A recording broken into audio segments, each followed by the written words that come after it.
time UPSC tuitions only in Tirumala IAS institute Chaitanyapuri. Call చేసి ఇప్పుడే join అవ్వండి. భూకంపం దాటికి థాయిలాండ్ అతలాకుతలమవుతోంది. నిమిషాల వ్యవధిలో 2 సార్లు భూకంపం సంభవించింది. రిక్టర్ స్కేలుపై 7.7, 6.4 తీవ్రతతో నిమిషాల వ్యవధిలో 2 సార్లు భూకంపాలొచ్చాయి. వందల భవనాలు కుప్పకూలిపోవడంతో భారీగా ఆస్తి ప్రాణ నష్టం జరిగుండొచ్చని భావిస్తున్నారు. భారీ భూకంపాల నేపథ్యంలో థాయిలాండ్లో ప్రధాని పెంటోగ్డాన్ షినవత్రా ఎమర్జెన్సీని ప్రకటించారు. ప్రస్తుతం సహాయక చర్యలను ఆమె దగ్గరుండి పర్యవేక్షిస్తున్నారు. నేలమట్టమైన బహుళ అంతస్తుల శిథిలాల కింద ఎంతమంది చిక్కుకుని ఉంటారన్న దానిపై అంచనాకి రాలేకపోతున్నారు. మరోసారి భూకంపం వస్తుందన్న అంచనాలతో అధికారులు బ్యాంకాక్లో భవనాలను ఖాళీ చేయించారు. మెట్రోలు అలాగే రైలు సేవలు నిలిపివేశారు. ఎయిర్పోర్టు దెబ్బతినడంతో సర్వీసులు నిలిపివేసి లాక్డౌన్ ప్రకటించారు. ప్రస్తుతం సహాయక చర్యలు కొనసాగుతున్నాయి. మరోపక్క భూప్రకంపనల ధాటికి చతుచక్ జిల్లాలో నిర్మాణంలో ఉన్న ఓ ఎత్తైన భవనం కూలిపోయింది. ఇందులో దాదాపు 40 మందికి పైగా కార్మికులు చిక్కుకుపోయినట్లుగా తెలిసింది. అంతేకాదు భూకంపం తర్వాత అనేక భవనాలను అధికారులు ఖాళీ చేయించారు. వ్యాపార సముదాయాలను మూసివేయించారు.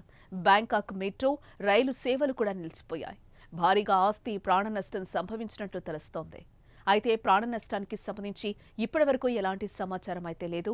ఇక భూ ప్రకంపనలతో బ్యాంకాక్లో ప్రజలు పెద్ద ఎత్తున రోడ్లపైకొచ్చారు. దీంతో ఎక్కడికక్కడ భారీగా ట్రాఫిక్ జామ్ ఏర్పడింది. వేలాది మంది ప్రజలు నగరాన్ని ఖాళీ చేసి వెళ్లిపోతున్నట్లు స్థానిక మీడియా పేర్కొంటోంది. భూకంపం ధాటికి బ్యాంకాక్ తీరాలు అల్లకల్లోలంగా మారాయి. అయితే ప్రస్తుతం అక్కడ సునామీ హెచ్చరికలు ఏం లేవని అధికారులు తెలిపారు. మరోపక్క భూకంపం ధాటికి భవనాలు ధ్వంసమైన దృశ్యాలు సోషల్ మీడియాలో భయానకంగా కనిపిస్తున్నాయి. మరోపక్క థాయిలాండ్లో భూకంపంపై భారత ప్రధాని నరేంద్ర మోదీ దిగ్భ్రాంతిని వ్యక్తం చేశారు. మయన్మార్ థాయిలాండ్కు అండగా ఉంటామని ప్రకటించారు. ఈ కష్ట సమయంలో అన్ని విధాలా భారత్ సహాయ సహకారం అందిస్తామని, మీకు అండగా ఉంటామని భరోసానిచ్చారు. ఈ మేరకు ఎక్స్ వేదికగా ఆయన తన ఆందోళనను వ్యక్తం చేశారు.